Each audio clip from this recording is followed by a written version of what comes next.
నమస్తే, welcome to VPR economics. మనం Chiranjeevi sir economy బుక్లో నుంచి నూతన ఆర్థిక సంస్కరణలు అనేటటువంటి టాపిక్ని డిస్కస్ చేస్తూ ఉన్నాం. దానిలో భాగంగా మనం గత వీడియోలో మనకి ఈ ఆర్థిక సంస్కరణల్ని మనం రెండు రకాలుగా చెప్తాం. అది ఒకటి స్థూల ఆర్థిక సంస్కరణలు, అదేవిధంగా రెండవది నిర్మాణాత్మకమైనటువంటి సంస్కరణ సర్దుబాటు చర్యలు లేదా సంస్కరణలుగా మనం చెప్తాం. గత వీడియోలో ఈ స్థూల ఆర్థిక సంస్కరణ గురించి చెప్పుకున్నాం. ఇప్పుడు ఈ వీడియోలో ఈ నిర్మాణాత్మక సర్దుబాటు చర్యల గురించి మనం చూద్దాం. అయితే వీడియో చూసే వాళ్ళందరూ కూడా ఒక లైక్ చేయండి, సబ్స్క్రైబ్ కూడా చేయండి. చూసే వాళ్ళందరూ కూడా లైక్ చేయండి. చూసేవాళ్ళు చూస్తున్నారు కానీ ఒక 100 మంది చూస్తే 100 లైక్లు వచ్చాయనుకోండి, ఈ వీడియో అనేది చాలామందికి రీచ్ అవుతుంది. అలాగే చూసే వాళ్ళందరూ కూడా సబ్స్క్రైబ్ చేశారంటే మనకి ఎంకరేజ్మెంట్గా ఉంటుంది. కాబట్టి చూసే వాళ్ళందరూ కూడా లైక్ చేయండి, సబ్స్క్రైబ్ చేయండి. అయితే మనకి ఈ నిర్మాణాత్మక సర్దుబాటు చర్యల్లో భాగంగా మనకి అనేక రకమైనటువంటి రిఫార్మ్స్ అనేది సంస్కరణలు తీసుకురావడం అనేది జరిగింది. అవి ఏంటంటే వర్తక వాణిజ్యపరమైనటువంటి సంస్కరణలు, అదేవిధంగా ప్రభుత్వ రంగ సంస్కరణలు, అదేవిధంగా పారిశ్రామిక రంగ డీరెగ్యులేషన్ ఇలాంటి, అదేవిధంగా విత్తపరమైన సంస్కరణలు మొదలైన సంస్కరణలు అనేది మనకు తీసుకురావడం అనేది జరిగింది. అలా మనం చూసుకున్నట్టుగైతే మనకి 1947 నుంచి మనం ఫిక్స్డ్ ఎక్స్చేంజ్ రేట్ విధానాన్ని అనుసరించేవాళ్ళం. అంటే ఆర్బీఐ అనేది మన యొక్క రూపాయిని ఇతర దేశాల కరెన్సీలో మార్చుకోవడానికి ఒక రేటు నిర్ణయించి ఆ రేటు వద్ద మాత్రమే మనం రూపాయిని మార్చుకోవడానికి అవకాశం ఉండేది. దాన్ని మార్చి 1975లో మనకి మేనేజ్డ్ ఎక్స్చేంజ్ రేట్ని తీసుకురావడం అనేది జరిగింది. మేనేజ్డ్ ఎక్స్చేంజ్ రేటు, ఈ మేనేజ్డ్ ఎక్స్చేంజ్ రేట్ని తీసుకురావడం అనేది జరిగింది. ఈ మేనేజ్డ్ ఎక్స్చేంజ్ రేట్లో ఏంటంటే కొంతవరకు తన దగ్గర ఒక 100 రూపాయలు ఉన్నాయనుకోండి, అందులో ఒక 40 రూపాయలు లేదంటే ఇలా ఆర్బీఐ నిర్ణయించినటువంటి ధర వద్ద మార్చుకొని మిగతాది తన అంటే మార్కెట్లో ఉన్నటువంటి డిమాండ్ సప్లైల ఆధారంగా ఏ కరెన్సీకి ఎంత విలువ ఉందో ఆ విలువలో మార్చుకోవడానికి అవకాశం అనేది ఇవ్వడం అనేది జరిగింది. అదేవిధంగా మనకి ఈ దిగుమతి సుంకాలు అనేవి ఇతర దేశాల నుంచి మనం దిగుమతి చేసుకునేటటువంటి వస్తు సేవలపైన విధించేటటువంటి సుంకాలు అనేవి మనకి సుమారుగా 300% అనేది ఉండేది. అంటే నీకు ₹1 నువ్వు కొనుగోలు చేస్తే దాని మీద సుంకమే ₹3 వేసేవాడు. సో దానిని మరలా మనకి 150% తీసుకురావడం అనేది జరిగింది. అది మనకి 2007-8 బడ్జెట్లో దీనిని 10% తీసుకురావడం అనేది జరిగింది. ఈ విధంగా మనకి దిగుమతి సుంకాలని తగ్గించడం అనేది జరిగింది. అదేవిధంగా మనకి ఈ ఆర్థిక సంస్కరణలు తీసుకురాక ముందు ఇతర దేశాలతో వర్తక వాణిజ్యాలు చేయడం కోసం ప్రభుత్వం అనేది కొన్ని ఏజెన్సీలు నియమించి వాటి ద్వారా మాత్రం చేయడానికి అవకాశం ఉండేది. సో ఈ సంస్కరణలు తీసుకొచ్చిన తర్వాత ఆ ఏజెన్సీలని ఎత్తివేయడం అనేది జరిగింది. అదేవిధంగా ఎగుమతులను ప్రోత్సహించడానికి export oriented యూనిట్స్ని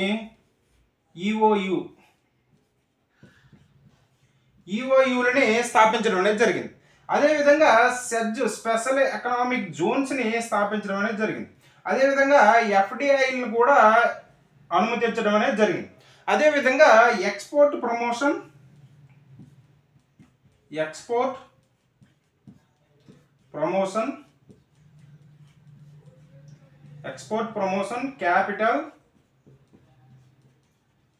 capital goods scheme, export promotion capital goods స్కీమ్ను కూడా తీసుకురావడం అనేది జరిగింది. అంటే ఈ స్కీమ్ అంటే ఏంటంటే భారతదేశంలో తయారు చేయడానికి అవసరమైనటువంటి మూలధన సామగ్రిని దిగుమతి చేసుకొని ఆ దిగుమతి చేసినటువంటి ఆ యంత్రాలతో వస్తువులని ఉత్పత్తి చేసి వాటిని ఇతర దేశాలకు ఎగుమతి చేసేటటువంటి సంస్థలను ప్రోత్సహించడం కోసం, అంటే మన దేశంలో తయారు చేయడానికి అవసరమైనటువంటి ఈ యంత్ర సామగ్రి అనేది మన దగ్గర లేదు. సో ఇతర దేశాల నుంచి వాటిని దిగుమతి చేసుకొని వాటి సహాయంతో వస్తు సేవలను ఉత్పత్తి చేసి మన ఇతర దేశాలకు ఎగుమతి చేసాయి. సో అటువంటి వాటిని ప్రోత్సహించడం కోసం మనకి ఎక్స్పోర్ట్ ప్రమోషన్ క్యాపిటల్ గుడ్స్ స్కీమ్ని కూడా తీసుకురావడం అనేది జరిగింది. ఈ విధంగా మనకి ఈ వర్తకపరమైనటువంటి నిబంధనల్లో కొన్ని సరళీకరణలు తీసుకురావడం అనేది జరిగింది.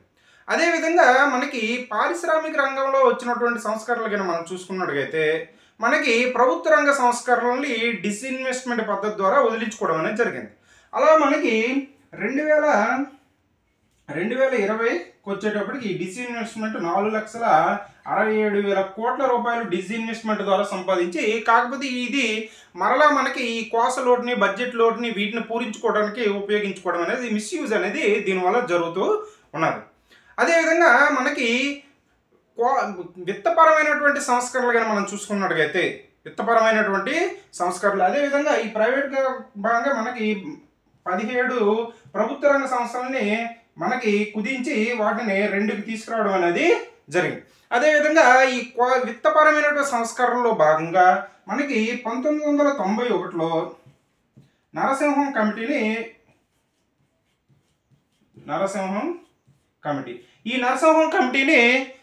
నియమించడం అనేది జరిగింది. విత్త సంస్కరణలో భాగంగా నరసింహం కమిటీని నియమించడం అనేది జరిగింది. ఈ కమిటీ అనేది సిఆర్ఆర్ని తగ్గించడం, అదేవిధంగా ఎస్ఎల్ఆర్ని తగ్గించడం. ఎందుకు సిఆర్ఆర్ ఎస్ఎల్ఆర్ ఎక్కువ ఉంటే మనం బ్యాంకులు అనేవి రుణాలు ఇవ్వడం అనేది తగ్గుతుంది. సో రుణాలు ఇవ్వడం తగ్గితే మనకి పెట్టుబడులు తగ్గిపోతే మళ్ళీ వృద్ధి అనేది లభించదు. కాబట్టి సిఆర్ఆర్ని ఎస్ఎల్ఆర్ని తగ్గించాలని, అదేవిధంగా సిఆర్ఏఆర్ని మెయింటైన్ చేయాలని.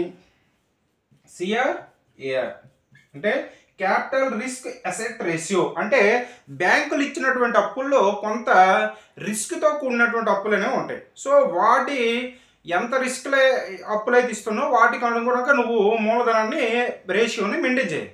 అలా సిఆర్ఏఆర్ని మెయింటైన్ చేయాలని, అదేవిధంగా మనకి సర్ఫేసీ యాక్ట్ని కూడా తీసుకురావడం అనేది జరిగింది. 2002లో సర్ఫేసీ ఈ చట్టాన్ని తీసుకురావడం అనేది జరిగింది. సర్ఫేసీ అంటే securitisation and reconstruction of financial assets and enforcement securities interest act. అంటే ప్రభుత్వ రంగ బ్యాంకులు అనేవి ఇచ్చినటువంటి అప్పులు అనేవి ఏదైనా ఒక సంస్థకి ఇస్తే ఆ సంస్థ అనేది దివాలా తీసింది అనుకోండి. సో ఆ సంస్థ తిరిగి రుణాలను చెల్లించడానికి దానికి ఉన్నటువంటి ఆస్తులను అమ్మేసి రుణాలను చెల్లించడానికి అవకాశం ఇచ్చేటువంటి చట్టమే మనకి ఈ సర్ఫేసీ చట్టం. ఇలా మనకి ఈ విత్తరంగ సంస్కరణలు కూడా తీసుకురావడం అనేది జరిగింది. వీటిని నిర్మాణాత్మక రంగ సంస్కరణలు అని చెప్తాం, స్ట్రక్చరల్ రిఫార్మ్స్ అని చెప్తాం. సో ఈ నిర్మాణాత్మక సంస్కరణలు మనం ఇంకో రకంగా కూడా చెప్పొచ్చు. అవి ఏంటంటే లిబరలైజేషన్, ప్రైవేటైజేషన్, గ్లోబలైజేషన్, అదేవిధంగా ఫారెన్ ఎక్స్చేంజ్ మేనేజ్మెంట్ రిఫార్మ్స్ అని మనం చెప్పడం అనేది జరుగుతుంది. అదే అందులో భాగంగా చెప్పేది ఏంటంటే, ఒకటి లిబరలైజేషన్,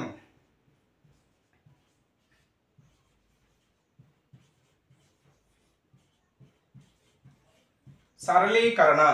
ఈ లిబరలైజేషన్లో భాగంగా మనకి ఈ ప్రభుత్వ రంగ సంస్థలని తగ్గించడం, ప్రైవేట్ రంగానికి అవకాశం ఎక్కువగా ఇవ్వడం, ఎఫ్డిఐల్ని అనుమతించడం, అదేవిధంగా ఈ లైసెన్సింగ్ విధానాన్ని ఎత్తివేయడం, విదేశీ సాంకేతిక పరిజ్ఞానాన్ని భారతదేశంలో అనుమతించడం, ఇటువంటి సంస్కరణల్ని మనం సరళీకరణ విధానాలుగా మనం చెప్తాం. ఇప్పుడు మనకి 1991లో తెచ్చినటువంటి ఈ నూతన సంస్కరణలో ఈ విధానాన్ని తీసుకురావడం అనేది జరిగింది.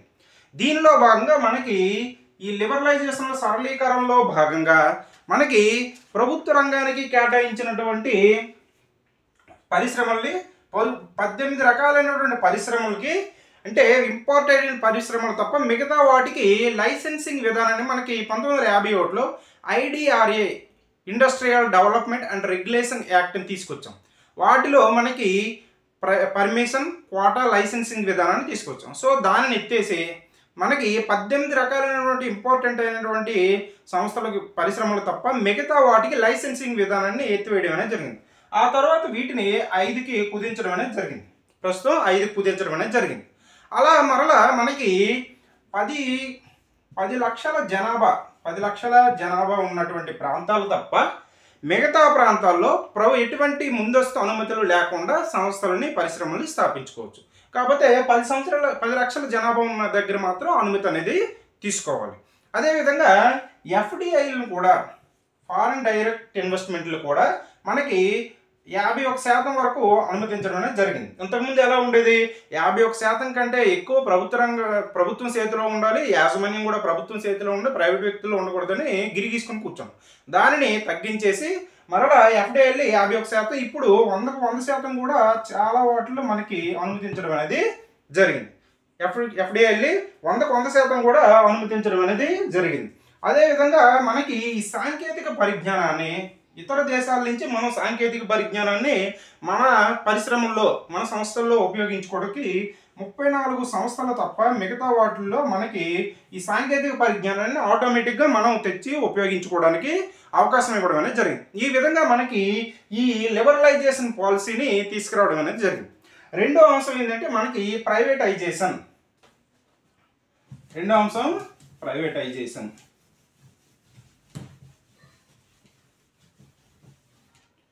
ప్రైవేటీకరణ.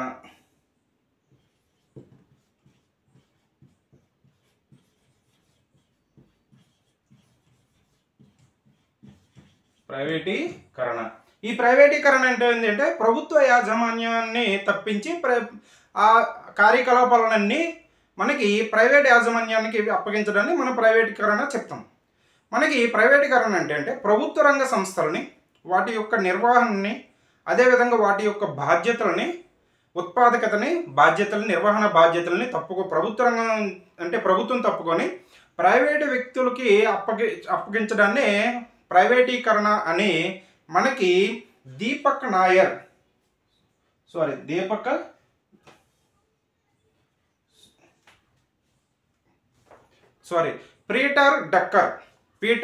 డ్రక్కర్.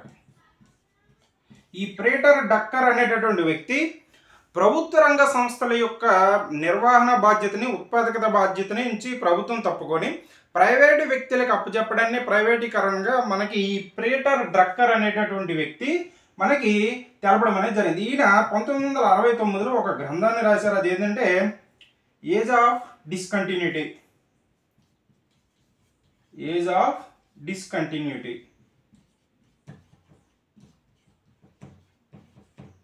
ఈ గ్రంథంలో ఈ విషయాన్ని చెప్పడం అనేది జరిగింది.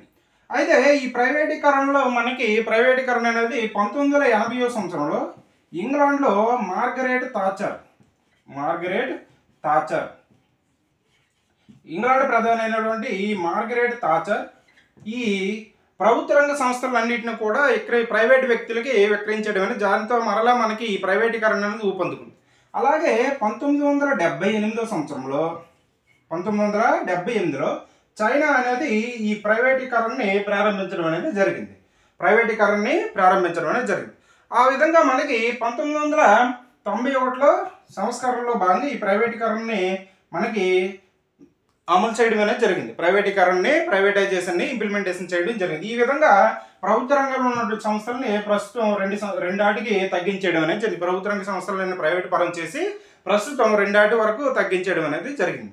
నెక్స్ట్ది మనకి గ్లోబలైజేషన్. మూడో అంశం ఏంటంటే గ్లోబలైజేషన్, ప్రపంచీకరణ.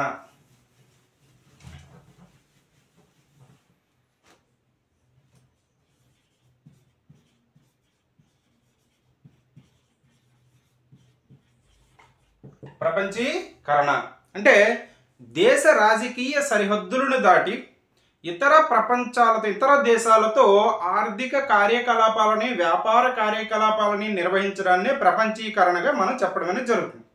సో భారతదేశం యొక్క ఆర్థిక వ్యవస్థని ఇతర దేశాల యొక్క ఆర్థిక వ్యవస్థలతో అనుసంధానించడాన్ని ప్రపంచీకరణగా మనం గ్లోబలైజేషన్గా చెప్పడం అనేది జరుగుతుంది. ఈ విధంగా మనకి అప్పటి వరకు మనం క్లోజ్డ్ ఎకానమీ పద్ధతులు అవలంబించాం కాబట్టి వాటి నుంచి బయటపడి భారతదేశం అనేది ఇతర దేశాలతో వర్తక వ్యాపారాలు అనేది విరివిగా అంటే ఎటువంటి ఆంక్షలు లేకుండా చేసే విధంగా మనకి ఈ గ్లోబలైజేషన్ పద్ధతి తీసుకురావడం అనేది జరిగింది. ఈ గ్లోబలైజేషన్ వలన కలిగేటటువంటి ఉపయోగాలకైనా మనం చూసుకున్నట్లయితే వివిధ దేశాల్లో ఉన్నటువంటి సాంకేతిక పరిజ్ఞానాన్ని వివిధ దేశాల మధ్య బదిలీ చేసుకోవడానికి అవకాశం అనేది ఉంటుంది. అలాగే అంతర్జాతీయ నిబంధనలకు అనుగుణంగా ఉత్పత్తిని వాటి యొక్క నాణ్యతని తయారు చేసుకోవడానికి అవకాశం అనేది ఉంటుంది. అలాగే ఈ కార్మికులు అనేవారు ఒక దేశం నుంచి ఇంకో దేశానికి మనకి తరలించడానికి వారి యొక్క సేవలను ఉపయోగించుకోవడానికి అవకాశం అనేది ఉంటుంది. అలాగే వస్తు సేవలను ఉత్పత్తి చేసి మన యొక్క వస్తు సేవలకి ఇతర దేశాల్లో మార్కెట్ని ఏర్పరచుకోవడానికి కూడా మనకి అవకాశం అనేది ఉంటుంది. ఈ విధంగా ఈ గ్లోబలైజేషన్ ప్రపంచీకరణ వలన మనకి లాభాలు అనేవి ఉన్నాయి. అయితే ఈ ప్రపంచీకరణ అనేది భారతదేశంలో చేరడానికి ఉన్నటువంటి అవకాశాలు కానీ మనం చూసుకున్నట్టుగైతే తక్కువ వేతనాలకు పనిచేసేటువంటి శ్రామిక శక్తి అనేది భారతదేశంలో ఉంది. ఇందుకోసం జనాభా ఎక్కువ కాబట్టి తక్కువ శ్రామిక శక్తి, అదేవిధంగా వనరులు అనేవి ఎక్కువగా ఉన్నాయి. అదేవిధంగా మనం శ్రమ సాంద్రత పద్ధతిలో వస్తు సేవలు ఉత్పత్తి చేస్తాం. సో మన ఇతర దేశాల నుంచి మూలధన సాంద్రత పద్ధతుల్ని అవలంబించడానికి అడాప్ట్ చేసుకోవడానికి కూడా మనకి ఈ ప్రపంచీకరణ అనేది భారతదేశానికి దోహదం చేయడం అనేది జరిగింది. నెక్స్ట్ చూసుకున్నట్టు అయితే మనకి foreign exchange management reforms. Foreign exchange management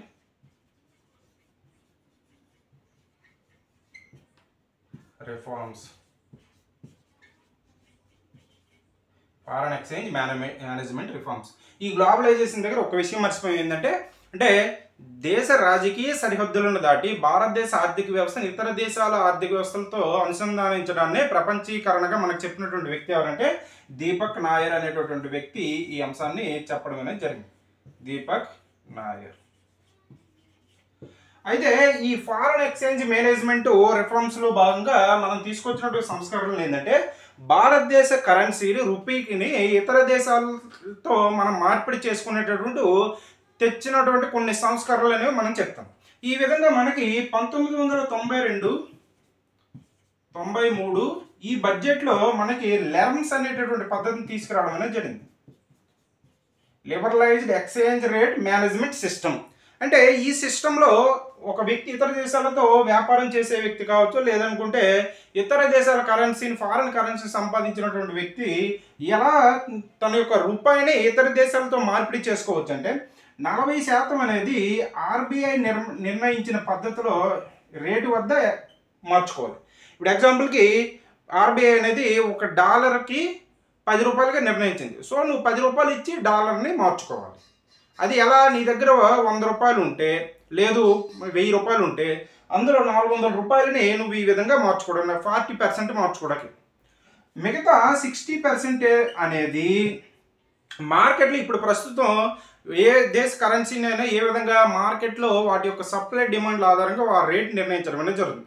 so మిగతా 60% అమౌంట్ నీ దగ్గర ఉన్న రూపాయలు ఇతర దేశ కరెన్సీలో నువ్వు ఏ విధంగా మార్చుకోవచ్చు అంటే మార్కెట్లో ఉన్నటువంటి ఎక్స్చేంజ్ రేట్ ఆధారంగా నువ్వు మార్చుకోవడానికి ఈ అవకాశాన్ని కల్పించడం అనేది జరిగింది. అదేవిధంగా 1993-94లో మనకి రూపాయికి ట్రేడ్ అకౌంట్లో వర్తక అకౌంట్లో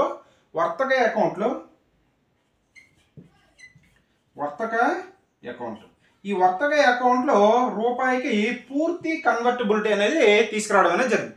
ఈ ఫుల్ కన్వర్టిబిలిటీ అంటే ఏంటంటే, ఒక వ్యక్తి రూపాయల్ని ఇతర దేశ కరెన్సీలో మార్చుకోవడానికి మన భారతదేశం యొక్క కావచ్చు సెంట్రల్ బ్యాంక్ యొక్క ముందస్తు అనుమతి, ఇటువంటి అనుమతి లేకుండా ఫుల్ కన్వర్టిబిలిటీ రూపాయికి ట్రేడ్ అకౌంట్లో తీసుకురావడం అనేది జరిగింది. ట్రేడ్ అకౌంట్లో ఎప్పుడు తీసుకొచ్చారంటే 1993-94 బడ్జెట్లో తీసుకురావడం అనేది జరిగింది.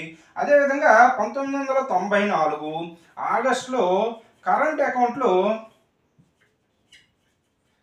అకౌంట్లో ఫుల్ కన్వర్టిబిలిటీని రూపాయికి తీసుకురావడం అనేది జరిగింది. అంటే కరెంట్ అకౌంట్ పరంగా నువ్వు చేసేటువంటి లావాదేవీలకి ఇతర దేశాల యొక్క కరెన్సీని రూపాయల్లో మార్చుకోవడానికి నీకు ఫుల్ యాక్సెసిబిలిటీ అనేది ఇవ్వడం అనేది జరిగింది.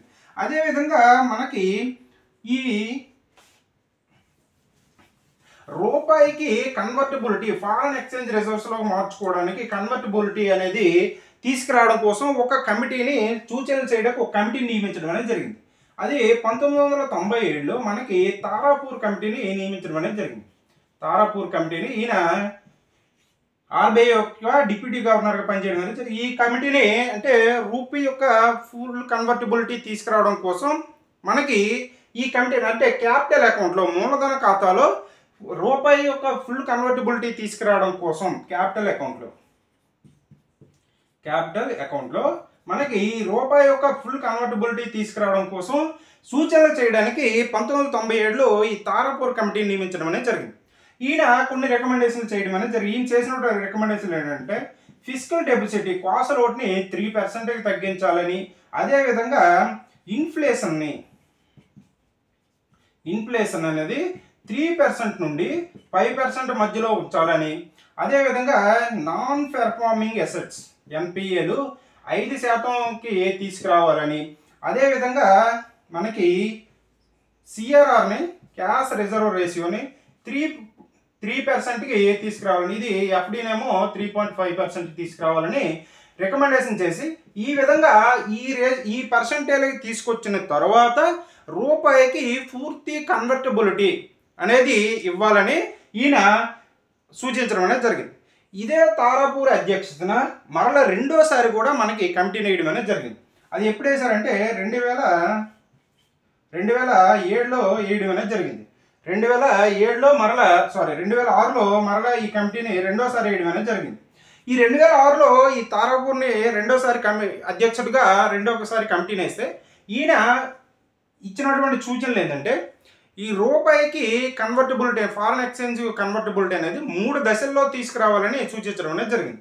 అది ఎప్పుడంటే, ఒకటి 2006-7 మధ్యలో, అదేవిధంగా రెండవది 2007-9 మధ్యలో, అదేవిధంగా మూడోది 2011 కల్లా తీసుకురావాలి, ఫుల్ కన్వర్టబిలిటీ అనేది తీసుకురావాలని సూచించడం అనేది జరిగింది. ఈ విధంగా మనం ఈ ఆర్థిక సంస్కరణలు అనేవి నిర్మాణాత్మక సంస్కరణలు అనేది మనం తీసుకోవడం అనేది జరిగింది. ఈ నిర్మాణాత్మక సంస్కరణలో భాగంగా మనం ఎఫ్డిఐల్ని భారతదేశంలోకి అనుమతించాం. దీనివలన మనకి భారతదేశంలో సప్లైలు, అదేవిధంగా మూలధన యొక్క సమతుల్యం అనేది ఏర్పడింది. అదేవిధంగా ఇతర దేశాల యొక్క సాంకేతిక పరిజ్ఞానం భారతదేశంలోకి రావడం అనేది జరిగింది. అయితే ఇటువంటి లాభాలు అనేవి మనకి ఈ సంస్కరణ వల్ల తీసుకురావడం అనేది జరిగింది. సో ఇవి మనకి నిర్మాణాత్మక సంస్కరణలు. వీటినే గ్లోబలైజేషన్, ప్రైవేటైజేషన్, అదేవిధంగా మనం లిబరలైజేషన్ అనేటటువంటి పద్ధతుల్లో మనం ఈ సంస్కరణలు తీసుకురావడం అనేది జరిగింది. అయితే ఈ నూతన ఆర్థిక సంస్కరణలు తీసుకొచ్చిన తర్వాత మనకి కొన్ని లాస్ కూడా ఏర్పడడం అనేది జరిగింది. అవి ఏంటంటే, మనకి ఈ ఎఫ్డిఐల్ని భారతదేశంలో అనుమతించడం వలన మనకి వాళ్ళు సంపాదించినటువంటి అంటే లాభాలను ఇతర దేశాలకి తరలించారనుకో. సో వాళ్ళ సొంత దేశాన్ని తీసుకెళ్ళిపోతే ఈ మూలధన బదలాయింపు అనేది జరుగుతుంది. అంటే ఇక్కడ సంపాదించింది ఇతర దేశాలకు తరలిపోవడం అనేది జరుగుతుంది. అదేవిధంగా మనకి ఎఫ్డిఐలో అనుమతించడం వలన ఇతర దేశస్తులు ఇక్కడ పెట్టుబడులు పెట్టడం వలన, వారు సాంకేతిక పరిజ్ఞానాన్ని అవలంబించడం వలన, మనకి యంత్రాలు, యంత్ర పనిముట్లు ఉపయోగించడం వలన ఇక్కడ ఉన్నటువంటి శ్రామికులకి ఉపాధి దొరకకుండా తగ్గేటువంటి అవకాశాలు కూడా ఉండడం అనేది జరిగింది. అదేవిధంగా ఇక్కడ ఉన్నటువంటి చిన్న పరిశ్రమలకి అనేవి మూతపడే అవకాశాలు కూడా ఏర్పడడం అనేది జరిగింది. ఇది మనకి ఈ నూతన ఆర్థిక సంస్కరణలో భాగంగా మనం చెప్పుకున్నటువంటి నిర్మాణాత్మక స్ట్రక్చరల్ రిఫార్మ్స్ అనేవి మనం ఈ వీడియోలో చెప్పుకోవడం అనేది జరిగింది. నెక్స్ట్ వీడియోలో ఈ ఆర్థిక సంస్కరణలు మనం 2 దఫాలుగా, అంటే 2 దశలుగా వీటిని మనం అమలు చేయడం అనేది జరిగింది. అవి ఏంటనేది మనం నెక్స్ట్ వీడియోలో డిస్కస్ చేయడం అనేది జరుగుతుంది. ఇది మనం ఈ వీడియోలో చెప్పుకున్నటువంటి అంశం. ఈ వీడియో కానీ మీకు నచ్చినట్టయితే లైక్ చేయండి, షేర్ చేయండి, సబ్స్క్రైబ్ చేయండి. Thank you.